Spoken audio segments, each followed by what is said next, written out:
My name's Anna Laverty. I run the Music Producer and Engineers Guild at the moment. It's good fun. It's been a full-on few weeks trying to organise a forum and the awards later on tonight. Welcome to the MPEG Members Forum 2024, presented by the VMDO. And I have a little spiel about the VMDO in case you aren't aware of what they do. The VMDO is a Victorian state government-funded initiative delivered by Music Victoria that exists to deliver value to the Victorian music industry. It focuses on servicing micro to medium businesses and mid-career to established professionals with the goal of creating opportunities, facilitating connections, and bolstering growth on a local level for global success. So the VMDO are there to help you as a working music professional. So please reach out either directly to them or through us to them for any help. The MPEG Members Forum is the first time Australia's community of music producers and engineers have gathered together to openly discuss a range of topics and issues concerning their corner of the industry today. Covering everything from AI to A&R, that's a lot of A's. The forum will focus on evolving your creative skill set and securing your value as a practitioner, with leaders in the field of production giving their thoughts and asking for your insights. So first up, we're going to have a panel up here called Production Futures. So producers Steven Schram, Becki, Whitton and Michael Carpenter, who is en route from the airport, will take centre stage for this epic forward-thinking panel, moderated by Annika, aka Alice Ivy. This is me summoning them all to the stage. The world of production always feels like it's rapidly changing, but in 2024, things are moving faster than ever before. This forum takes stock of what the future holds for producers and engineers, looking at the most pressing topics of the era. What impact will AI have on the craft? Will the rise of the deeply immersive Dolby Atmos and spatial technologies set a new standard for delivery? What does A&R look like in the TikTok age, and do our current best practices need an update? So first up, Annika, Alice Ivy, will be speaking with Becki, Whitton. So please make them feel welcome. Thank you so much. Thanks, Anna. Legend. Round of applause for Anna. Without her, we would not be here. So massive congrats. It's a massive day for MPEG. First of all, I just want to acknowledge the Wurundjeri people of the Kulin Nation, pay my respects to the elders past, present and emerging. It's a beautiful country and always will be Aboriginal land. But I'm really excited because we have so many incredible producers and engineers and, mixers in the building. And just to give you a quick little spiel, right next to me on my right here, I've got Becki Whitton, the legend, multi-Music Victoria, ARIA, and Australian Women in Music nominated engineer, producer, songwriter, all of the things, working out of Melbourne's Carriage Studio. For those who don't know what that is, it's just around the corner and you should totally Google it because it's absolutely amazing and phenomenal. It's a train on a roof. Yes, thank you. It's a train on a roof. I think it's the first of its kind studio-wise, right? It's going to sweep the nation. Literally. Very cool. And later we have Steven Schram, ARIA winning, multi-gold, platinum, top 10, hottest 100 record producer, mix engineer in the building as well. Woo! He's worked with Paul Kelly, all of our favourite bands. Paul Kelly, Crowded House, San Cisco, and actually one of my personal favourite bands, Tiny Little Houses, RIP, love that band, legends.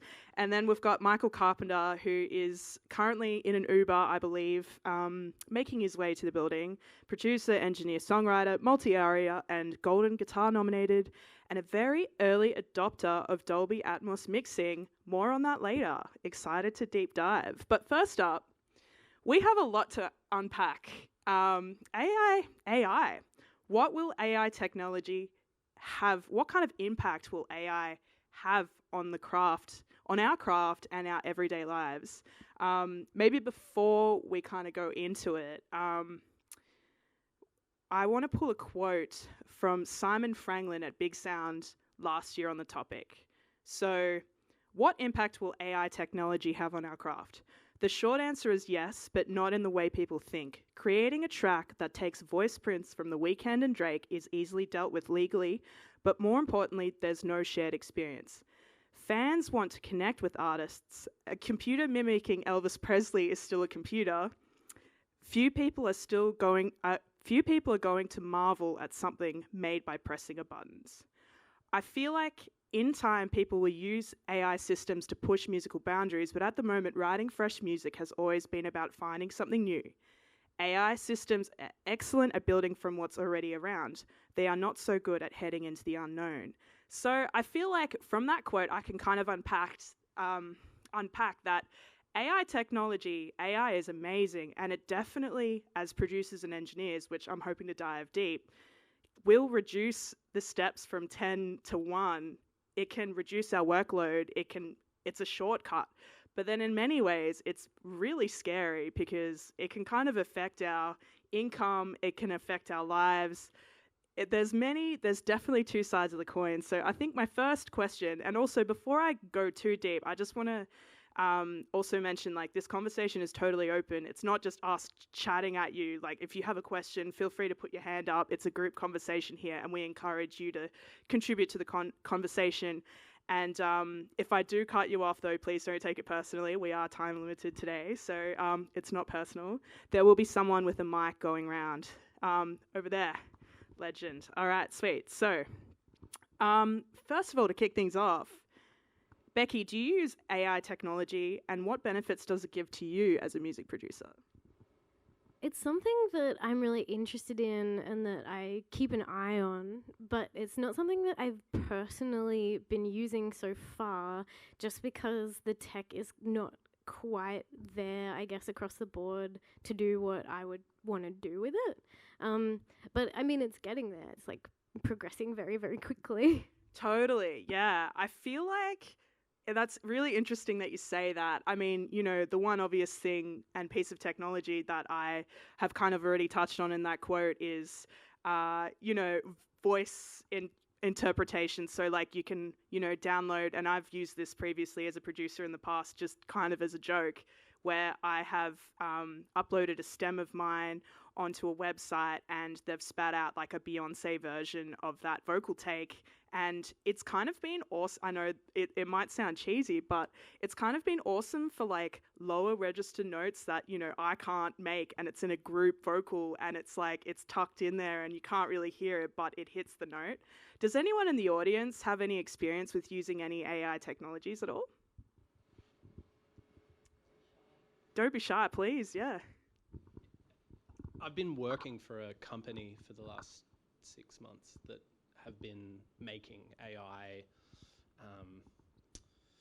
like a package of basically license-free music, which is being used to train AI to basically get around, as it's been explained to me. I'm just one of 17 producers from around the world who've been working with this company. They're called Splash Audio.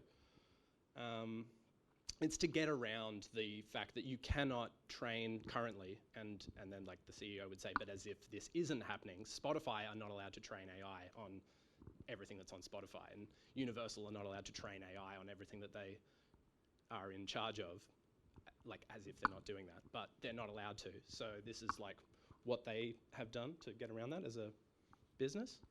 And it's been really interesting just seeing kind of how it's laid out, in that we're producing music to notions of every genre of music basically that's ever been made, or sub-style or anything. And yeah, just waiting to kind of see how it's delivered, but there's a big push to find all of the ways to do it. Totally. I find that really fascinating too, because I mean, it's creating work for producers. You know, producers are working with these companies in order to make this software that can make, you know, tracks for briefs, television, you know, all that sort of stuff. And it's really funny. Like, I've recently also been getting ads in my feed about, like, oh, you're doing a short film, or you're cutting together a reel, like, use all these royalty-free libraries, you know, so, and it's cost-free as well. So it is interesting that it is providing work for producers, but then I feel like as the technology evolves, is it going to cut us? Potentially. I think, sorry, I should have said too, the idea as it's been explained to me from the CEO guy, that it's going to be like a large language model. So the idea will be text to music. Wow. But it will, really interesting to hear this whole conversation, because I'm not really worried about it being the thing, exactly as your quote said from Michael last year, is that right? Or, Yes. That it really won't replace your human insight, but it will augment it, or it will potentially be damaging to people who are making music for an ad that's cheap. Totally. Yeah. But it probably extends anybody in this room who is a professional who's deep in their craft, at like being able to do something higher value, higher order. But yeah, okay, that's what. Yeah.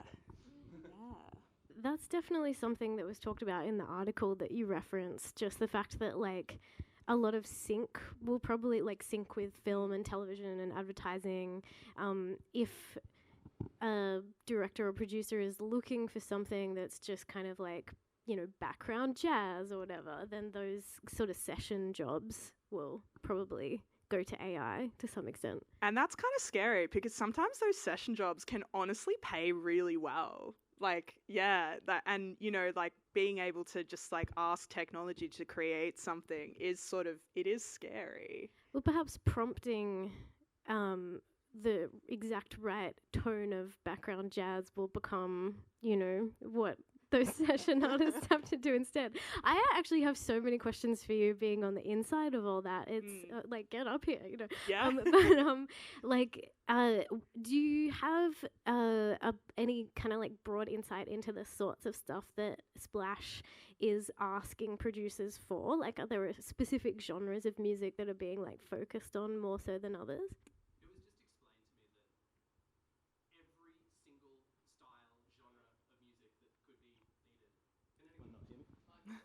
Yes, sorry, everybody. Mic technique. Just that, every genre needed to be addressed at some point through the, period of time in which they are collating this big catalogue of stuff, of all the music. Just so you guys know, it's backed by Amazon and like a whole bunch. If you go on their website, it's kind of gross, it's like all the big companies are like kind of backing it, but rest in peace the music industry. Yeah, everyone can go home. we actually we're just on pause right now, which is like they were like, I think we've got enough for now, so that job has finished. But it's been, like you said, Alice, it's been like really good work for the last 6-7 months for me, and it's a couple of days out of my week. That's awesome. Yeah, but it's been really good. It is like get a notion, make the last one that I just did was like a post-punk track in the style sort of Joy Division, Bauhaus. Well, and mine maybe. Yeah, and then it's basically just lined out in a. The pack is 48 samples. There are 8 parts: an intro, 2 verses, 2 choruses, and a breakdown in a 4 or 8 bar loop with a drum part, a bass part, a chordal part, a melodic lead, a melodic support, and a one-shot. Yeah. And the idea is that you could put them together in any order, like GarageBand. Splash do have a game version of something within Roblox, apparently, that is like done okay or something as well, where some of this work gets exploited within that. So it's kind of like, it's like a splice or a sample pack. Yeah, with one-shots, chords, different lead lines, and then the technology pulls it together. But all the same chord progression. So the idea is that, you could just like superimpose any part with any other part. Okay, interesting. And then it's just like every genre. I've got a friend who just does classical kind of stuff. I've done everything from, anything from the 50s till now that is like people playing instruments kind of stuff, and it's all handmade. There's nothing like my specific notions are all for stuff recorded with microphones. So that's amazing. Yeah, but lots of people are like just clicking it out in Ableton, and and at the end you basically just deliver a pack of all of those parts, and that's it. This is an interesting part of it. It has to be able to hit a whole set of like peak values and LUFs that they never really do, but like around a vibe of like it's going to be loud, it's going to be full scale nearly, maybe clipping occasionally at the 2 mix, but without the use of a limiter on the bus master. But on the subgroups, it'll hit. And the idea is that it's always going to be kind of loud and clear and slam. It's sort of, it's funny how like doing sort of soft jazz, you know, and being like, but it's got to be 7 LUFs. You're like, nah, it's not going to work though, is it? Like, so it kind of doesn't work as well in some ways, but it's very fascinating. Does anyone else in the building sort of have any other technology that they can recommend that they've been using in their everyday practice? I mean, I've used in the past something called Moises, which expands, you know, you can upload any song in existence and then it spits out multi-track stems to an extent, which is incredible because you can analyze drum patterns and stuff like that. Does anyone else have any technologies that they've started to sort of use in their everyday practice that have sort of helped them with their craft at all? Or?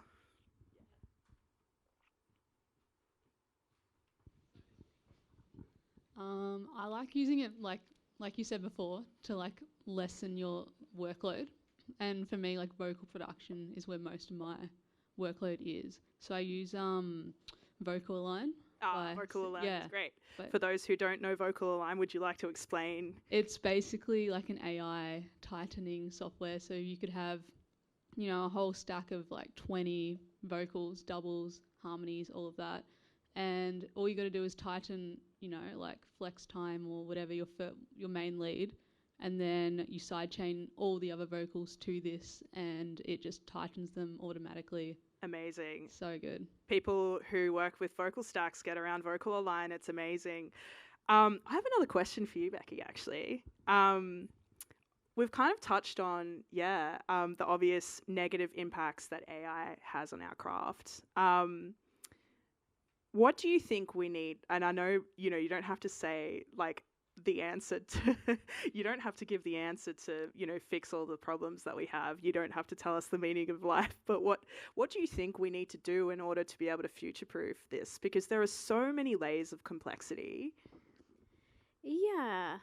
I mean, some of the copyright stuff that's starting to happen already is good. I feel less afraid around the future of music than around like other art forms with regards to AI, because the technology's moved just a little bit slower, and it's like, you know, we don't have web crawlers going through Spotify and grabbing every song and training everything on the existing catalog of work, you know, not in the same way that like OpenAI or like, you know, Bing and that kind of stuff is doing with visual art.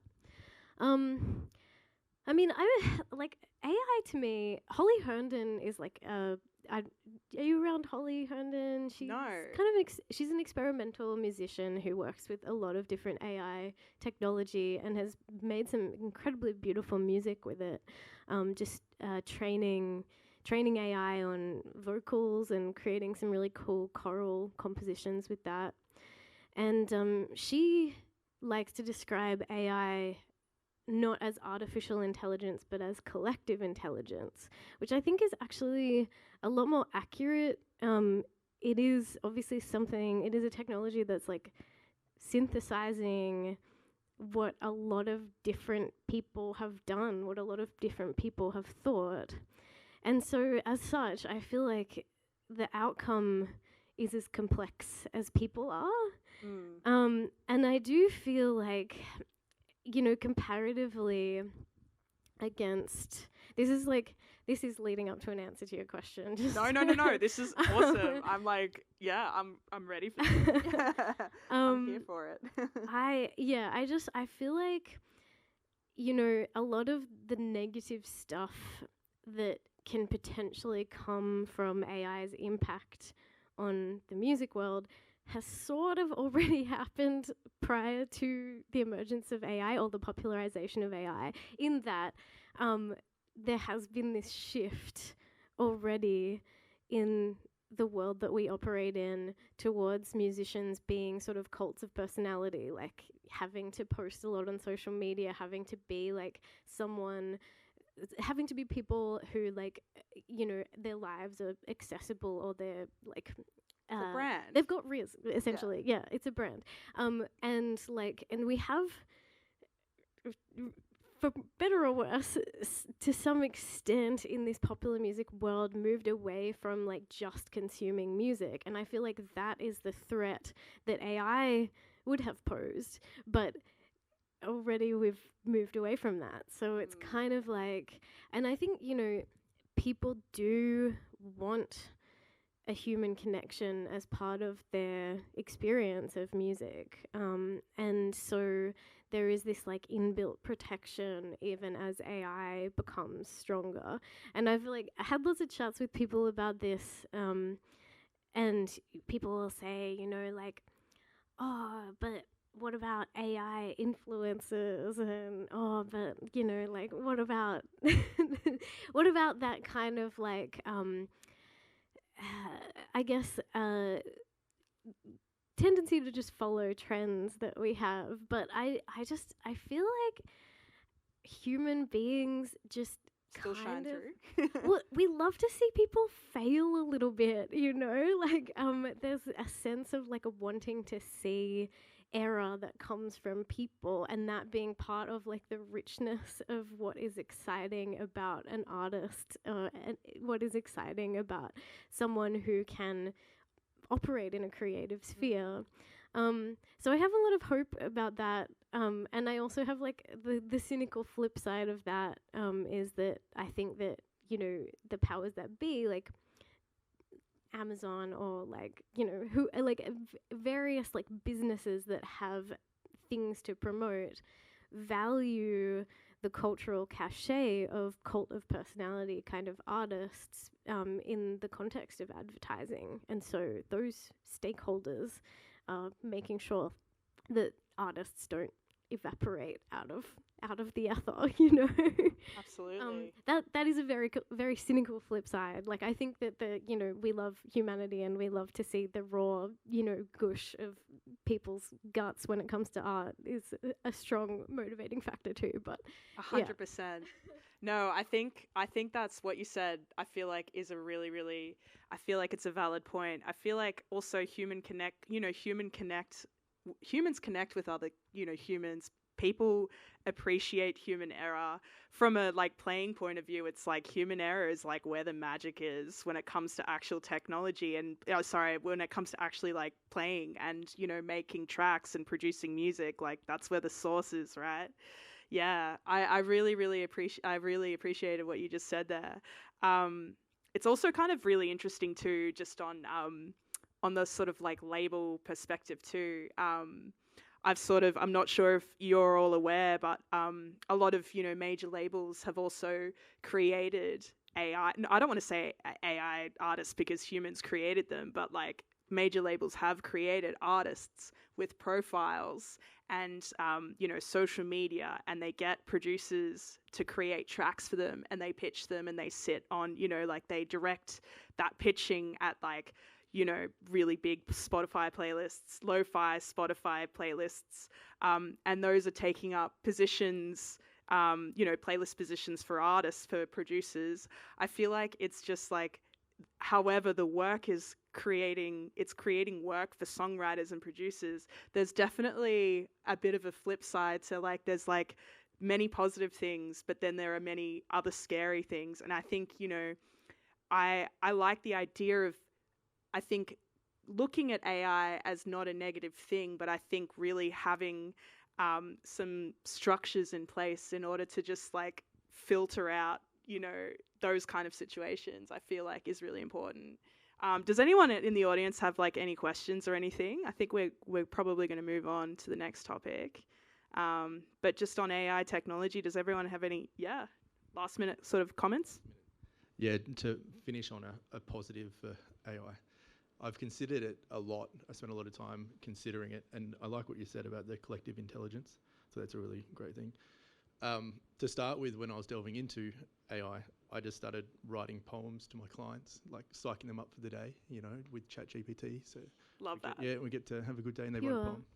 Yeah, it's very funny. But I've been working with a small group of beta testers for Steinberg, and we have been creating a neural engine for troubleshooting, which is a very cool thing. And then we've stemmed it off to, I've created one for my own studio.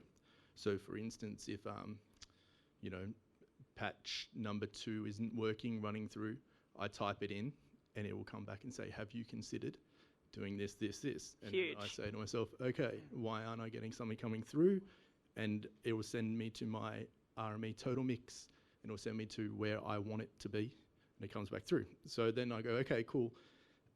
When I'm working with this, firstly it started with why isn't this working?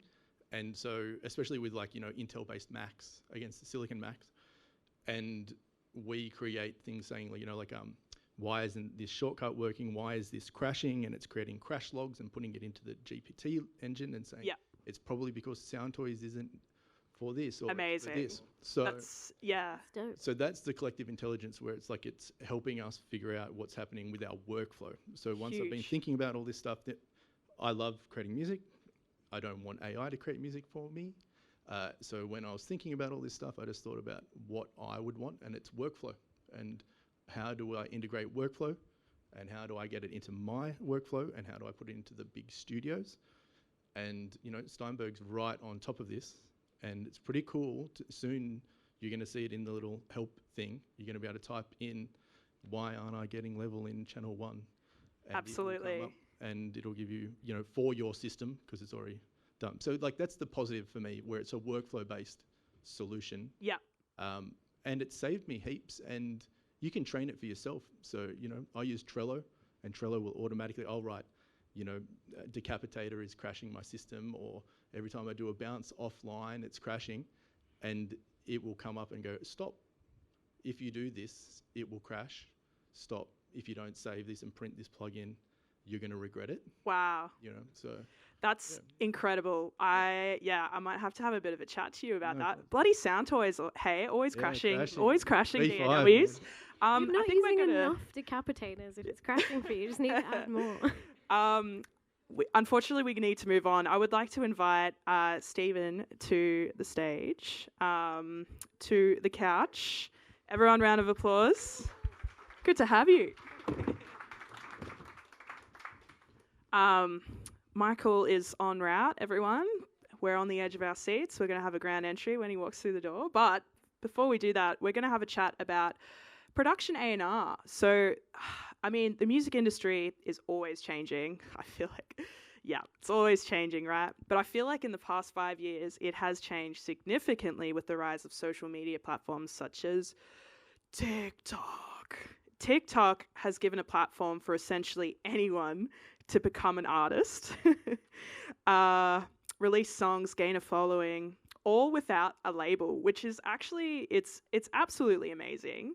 And obviously this changes the way A&Rs at labels sign new artists, but also how we as producers, find new clients and such. And I guess there's so much to unpack here. I might throw it over to you, Steven, on the end. How do you find new clients, or do clients just come to you? They come.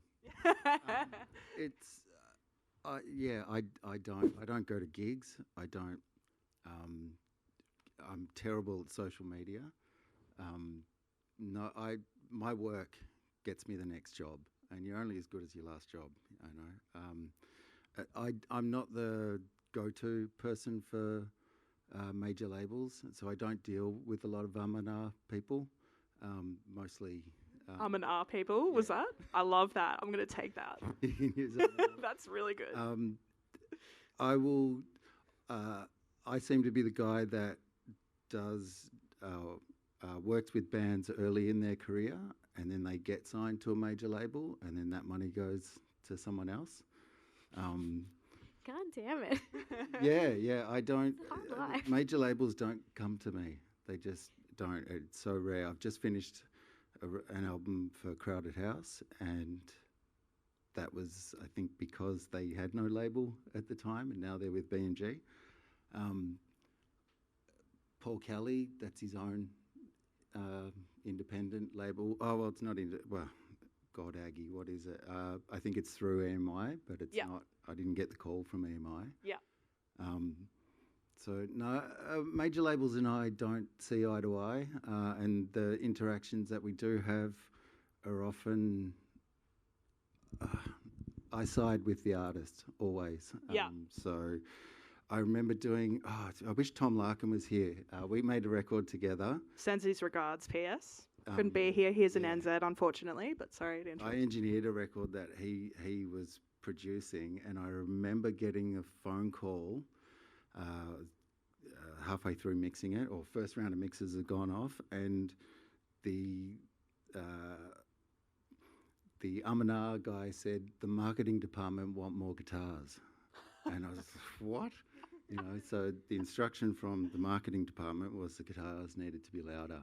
And then you send off that mix, and then they're like, oh, what about the drums? Drums need to be louder, you know. So just limited all the buses, smashed it, sent it off out of pure frustration, and they're like, that's great. We love it, you know. So I'm the wrong person to ask about A&R and major labels and how they find new artists, you know. I'm respect. But probably the right person to ask about making something sound nice. Yeah, no, I mean... Oh, my very first call from a major was, there's a girl, Lena, and she'd been working with Joe Cicciarelli. Anyway, it was too smooth or something, and are you the guy that makes things sound shit? And I'm like, I'm trying really hard to make things sound good, but yeah, if I'm your shit lo-fi guy, then cool. But that was my first major label job, my first 30 seconds on the phone with, are you the guy that makes you know, the shitty records? There you go. Yeah. Okay, well, another question for you then.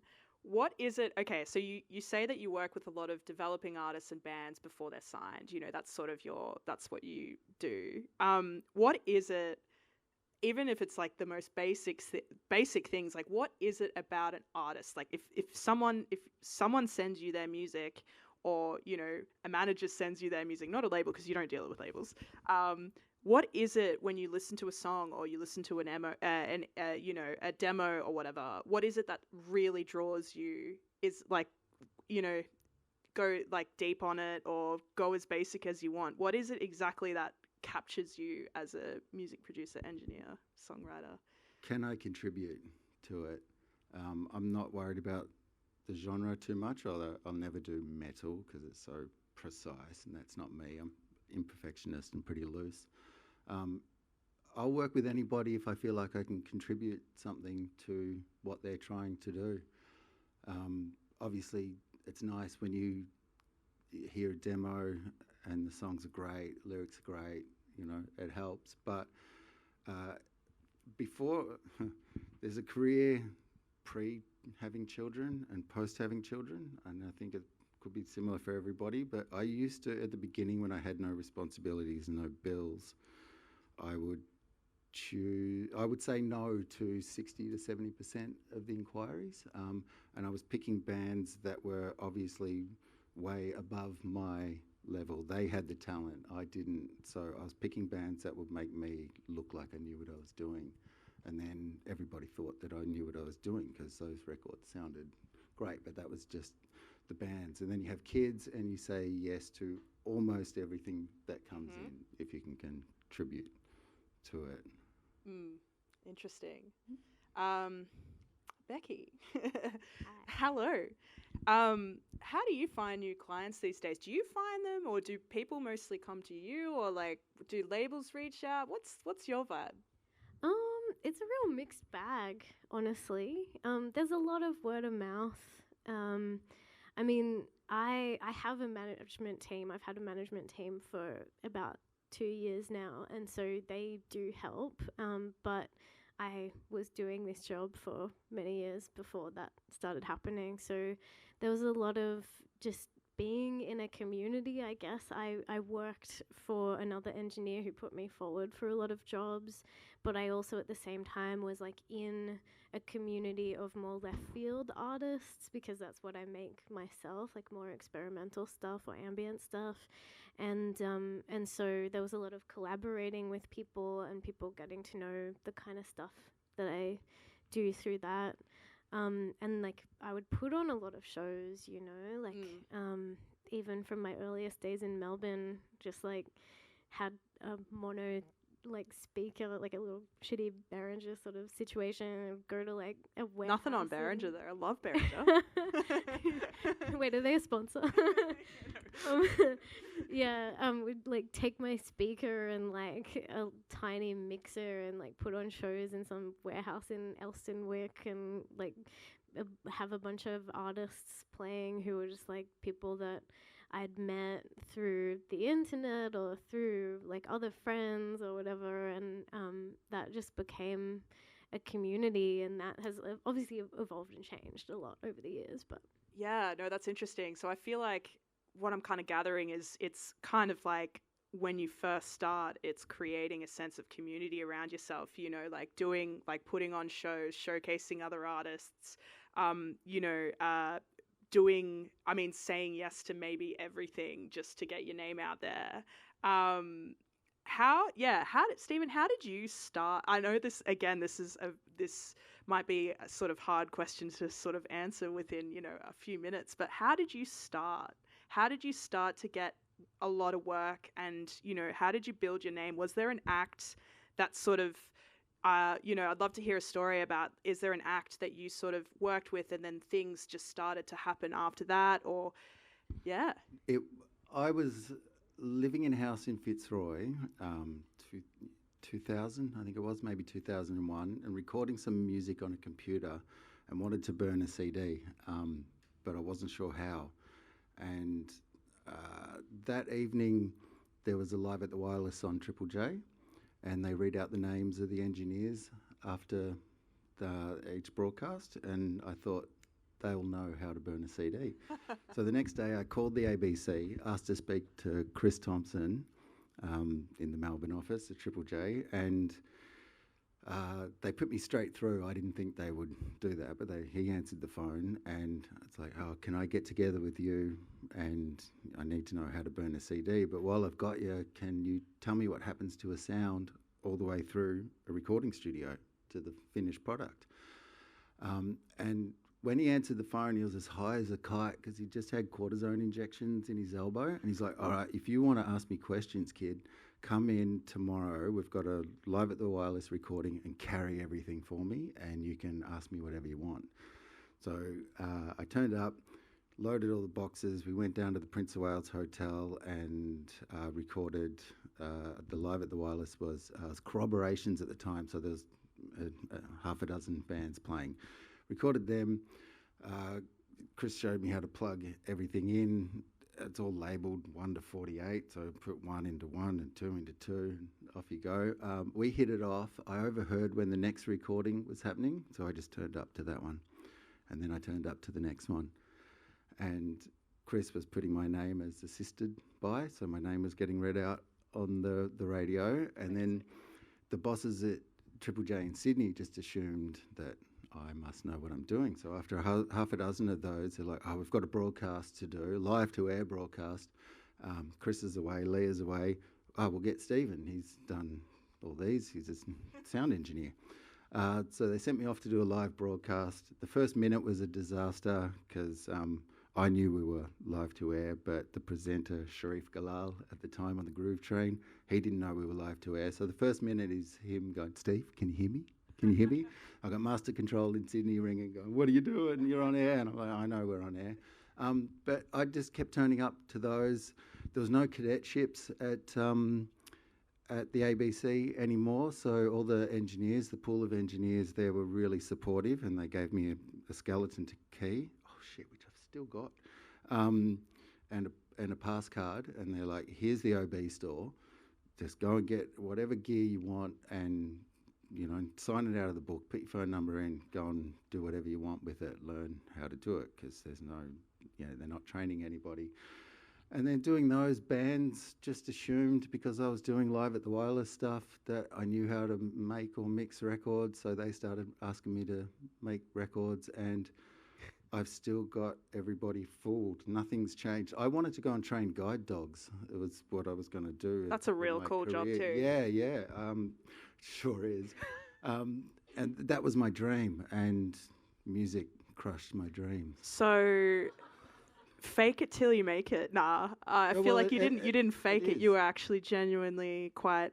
I really liked it, and after a few months, I got a phone call from one of the bosses in Sydney going, "Where's your invoice?" And what's an invoice? And they're like, "If you want to get paid." I'm like, "Paid? They're going to pay me for this?" There you go. So I started doing invoices in Word documents, so they could, change them if they wanted. I didn't know the PDF. So they started giving me money, and money was cool. Money is good. Cool. And Chris, at the same time, had just bought a little op shop and kicked the old ladies out and set up his studio in there. And he was just starting an album for the Waifs. So he set up in his kitchen and mixed London Still, which still people love. And then we did the rest of the album. So I went along and helped him. He got really sick on day 2 or 3. So he's like, "It's all set up. Just hit the red button and let him do a take." So I did that. We made a record. It went to number 2, I think. And I'm like, this is easy, First record, we're at the top of the chart. I would love to hear more. I'm afraid I'm going to have to cut you off. We got to introduce Michael Carpenter. He's in the building, but that is an amazing story. And I'd love to chat some more. Michael, nice to meet you. Yeah, mate. Nice to meet you. Welcome. Sorry, everybody. Did you fly Virgin, Qantas, Jetstar? I flew on an airline, and we left Sydney, and we arrived. Let's move on. We are good. Very good. Let's have a look at the time. I reckon we should probably crack on with our last topic. I would love to have a chat to you all about Dolby Atmos and Apple Spatial. I guess maybe, Michael, I know you're fresh off a plane. Maybe we should throw to you. I guess, maybe some people in the audience don't really know what mixing in Dolby Atmos is, or spatial audio, or anything like that. Would you care to define it for the lovely people here? Yeah, for sure. Look, this is something that I've been a fan of, the idea of spatial audio mixing for music for a long, long time. And always saw the possibilities for it from just a purely technical point of view as well as creative.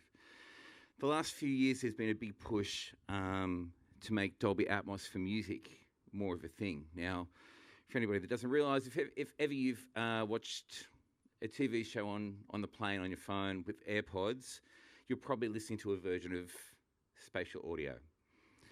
If you're a gamer, do we have any gamers out there? Anybody been any gamers? If you've been a gamer, or you know a gamer who's put a pair of headphones on and watched a game in the last 10 years, they're listening to a version of spatial audio, essentially Dolby Atmos, or a version of it.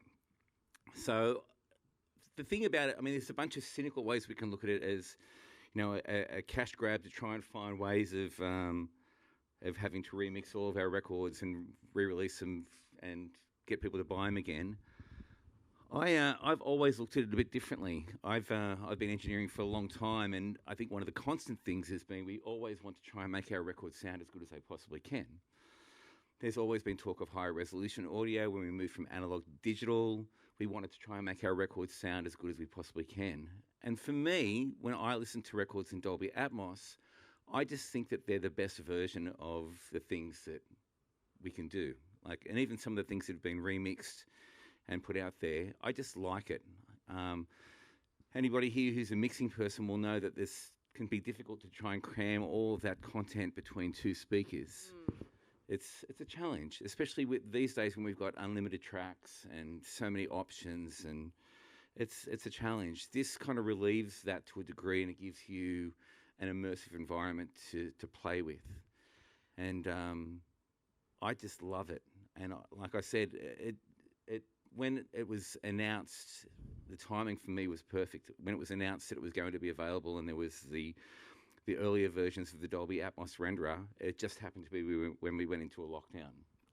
And so all my work kind of disappeared, and I just decided. And actually, the thing from my point of view, the narrative seemed to be, oh no, this isn't for the independent artist. This is only for the top end of town, for major labels, and you can't afford this, and the tools aren't at your disposal, and you can't get it to the aggregators, and the aggregators aren't geared up, and everything was saying no. But I was in a pandemic with nothing to do, so I just started investigating it, and so I got some basic tools and started to dive into it, and started to track what aggregators were working as an artist, to how it was to release it, and now I've dived heavily into it, and I've been into it for the last couple of years. So, question for you. What exactly, like, for, say you're an artist, like, what's your process in terms of when you're mixing for Dolby Atmos? What do you request from the artist? Do you have the artist in the room with you? What's your approach? Well, pretty much never do I have the artist in the room with me. And look, my work methods have changed a lot in the last couple of years. I think that I very rarely have artists in for mixing sessions ever anymore. Like, I'd say it's probably 1 out of every 100 mixes an artist will attend. They're just quite happy for me to run with, especially if it's something I've produced. They're happy for me to run with it, and then essentially I always frame it that the first draft of any mix is just like it would be if you were in the room, or I send it off to them, and then they can come back to me with feedback, and then we do the tweaking process from there.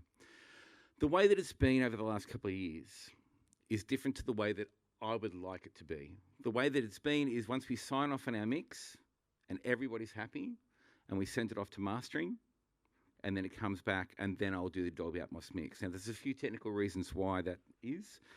The Dolby Atmos mix needs to time match exactly the mastered stereo version of it. So that means that when you're flipping between, on Apple Music or Tidal, flipping between the stereo version or the Atmos version, they have to be sample accurate. They have to be exactly in the same spot. So the workflow tends to mean that you would go stereo mix, off to mastering, comes back in, and then you spatialize the stereo mix. And that's generally been the workflow. When I've got sessions that have come in from other studios, they will generally send me post-mix stems. So the mix is done, they've just spat out. They often, if I'm lucky, the engineer will say, what do you want? And I'll say, I just want the dry drums, any ambient drums on a separate stem, and then anything that you feel like would be good to fly around the room. Send me that on a stem. And so it means that it can be relatively simple. It can be sometimes only a dozen stems. I did the Dolby Atmos mix for a Tim Friedman single, and it was maybe 60 stereo stems. But when you zeroed them, the mix came up. It sounded like the stereo mix, and then it was just a case of spatializing them. So the process at the moment is stereo mix, mastering, and then we spatialize it. What I would love, what I would dream of happening over the next 2, 5, 10 years is that we start with the Atmos mix, and then the stereo mix becomes the down mix. So you're actually just you're only doing one set of mixes. You're doing what I believe is the ultimate version of any mix, and then from that you're deriving your 5.1s or your 2.0s, and then that goes off to mastering in the normal kind of fashion. That's what I would love to see happening, but we're not there yet. Yeah, interesting.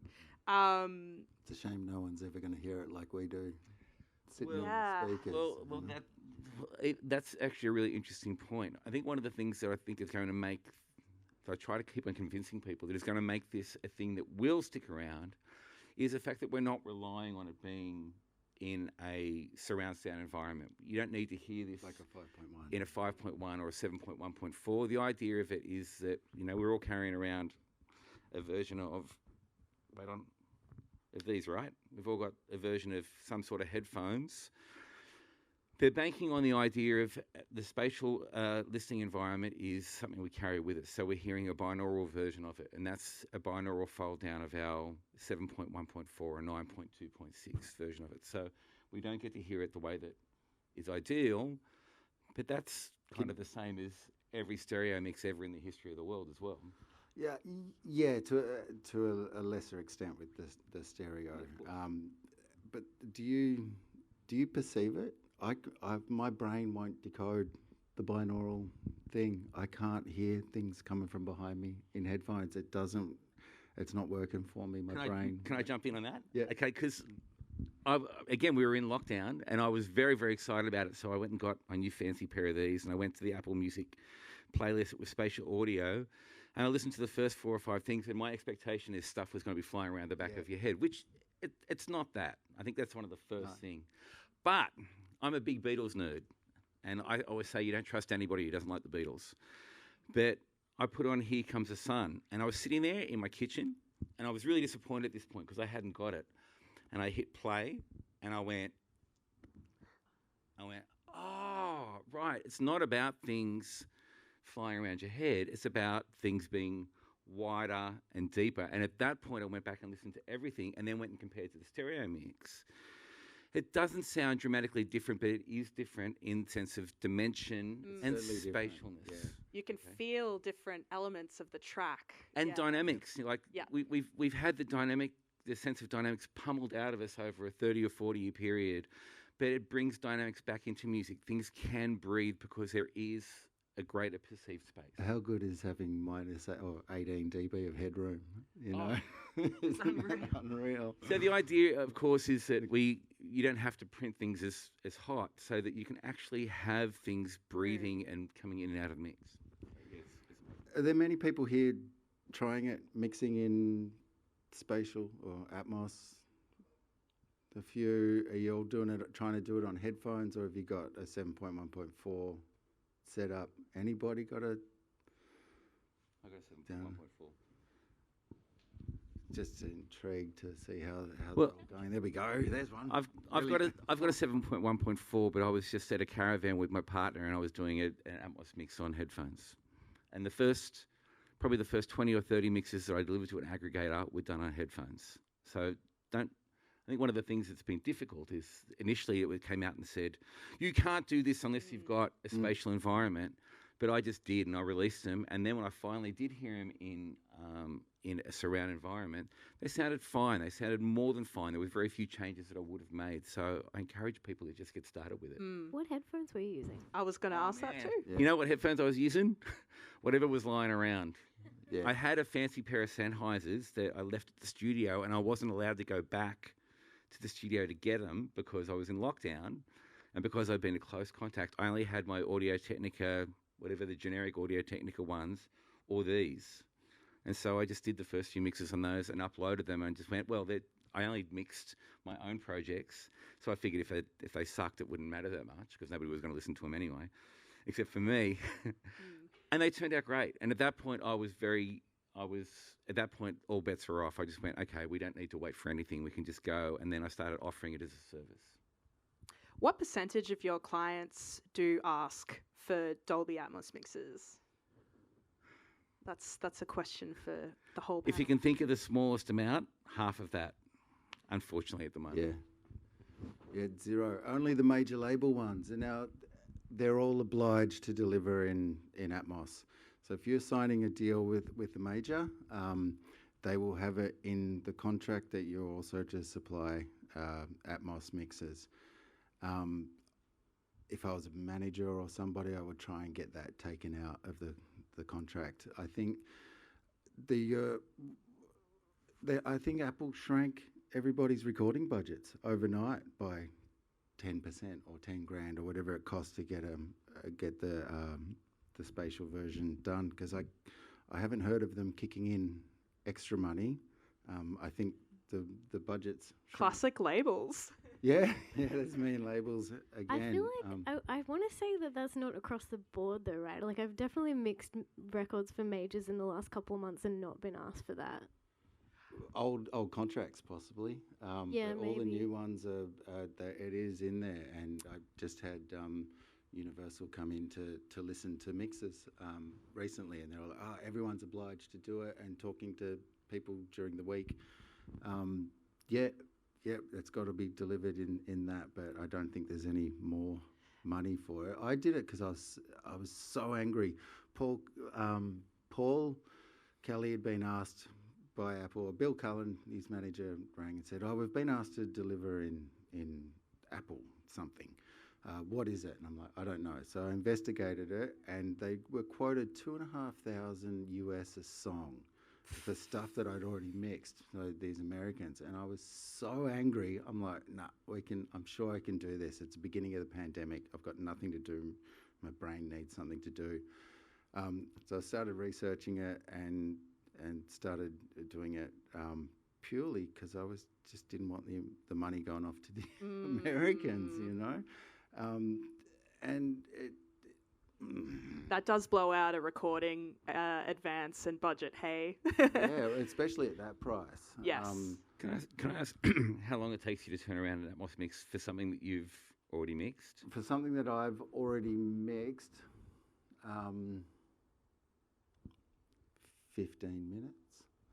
Now, this is the point that I wanted to bring up, okay? I love that this controversial topic is the more controversial one than AI, like, somehow.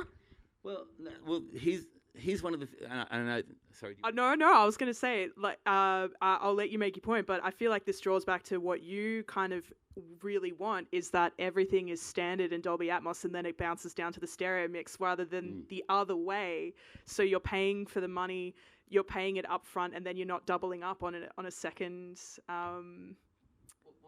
There's a few things I want to say about it. First of all, when it was first sold to us, and I'll be quick because I know that we're on time restraints and I was, an hour late.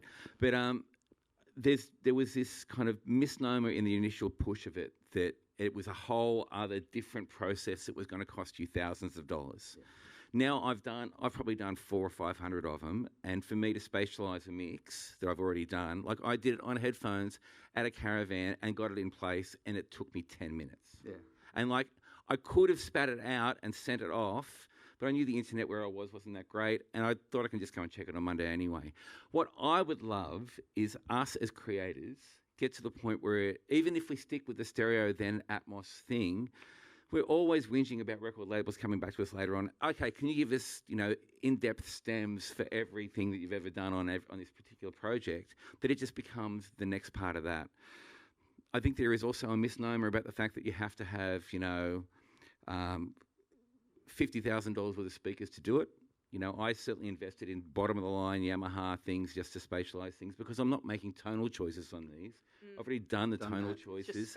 I'm just spatialising them. So as long as they're calibrated and so the distances between things are right and the tones between things are right enough, you just need to spread them out. So I think what I'm trying to encourage is the idea that we don't need it to be a whole big deal. It's not any bigger deal for me. It takes me longer to do stems for a song than it does for me to do an Atmos mix. Now, I've done a lot of them, but that's no different to everybody else here, I reckon.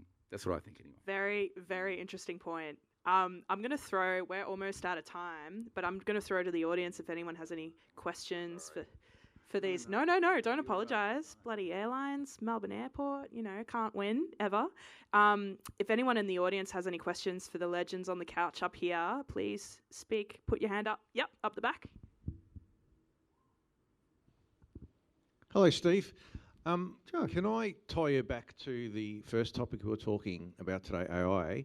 Can I get your thoughts on your feelings about AI moving forward? I think AI is doomed for the same reasons humans are doomed. My understanding of AI, and I've just heard a whole bunch of different wonderful uses for it, but when I looked at AI, it's like, is it training itself, going out and trawling the internet for how to mix and how to produce, which is exactly what we're all doing as humans. I guess it'll be quicker than us at it. So if it's doing the same thing where it's learning off kids that are selling online courses that have been sound engineers for 12 months, and you see the ads for them on Instagram, as Dean mentioned recently, and if it's looking at the top of the charts and going what's successful and what key and what tempo and how long is that song, what's the form, and if it's doing that, that's what most people are doing and churning out rubbish as humans. So maybe AI, I'm hoping, will just churn out rubbish as AI because it's learning the same way that we are, and probably even more heavy-handed following generic formulas. But I think most people were talking about it being more for composition and stuff, whereas I was thinking, is it going to be mixing our songs for us? But I don't know. I think it's doomed, just like humans. Very good answer to that, I reckon. Does anyone else have any questions? I'd love to see a trajectory of the world where AI is just like allowed to learn from previous AI mistakes. You know how like all the early AI is like so gacked sounding, and it's like then the next one gets to learn from that gack, and we just have this like really heinous experimental AI music. I would love that. Yeah, Very top of cool. the charts at the moment.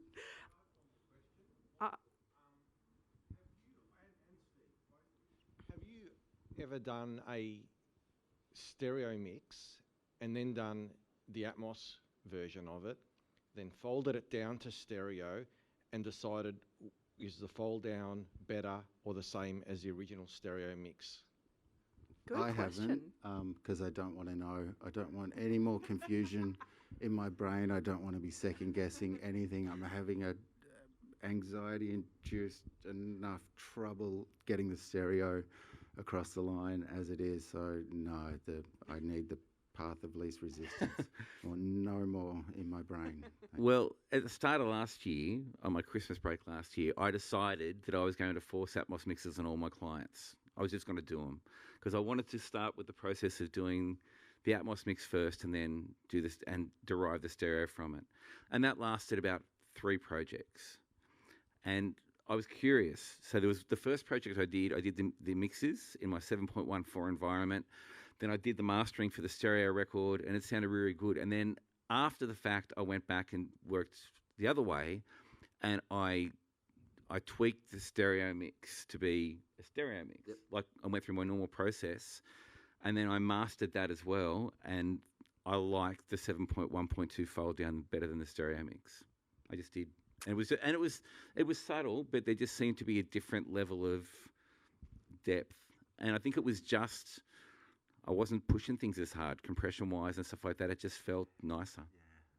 So One experiment. yeah, so the answer to that is look if you dare, or save your brain from having to go through that whole thought process again. I felt liberated by it. At that point, I just kind of went, okay, whichever path we choose is going to be fine. But we need to wait for, as you said, we need to wait for that stereo master to be delivered anyway to Unfortunately, we've run out of time, but thank you so much to our guests over here, Steven, Michael, Thanks, Annika. Becki. I'm Annika. Please stick around. There's heaps of other interesting topics. And yeah, I guess we'll be back soon. Thank you so much.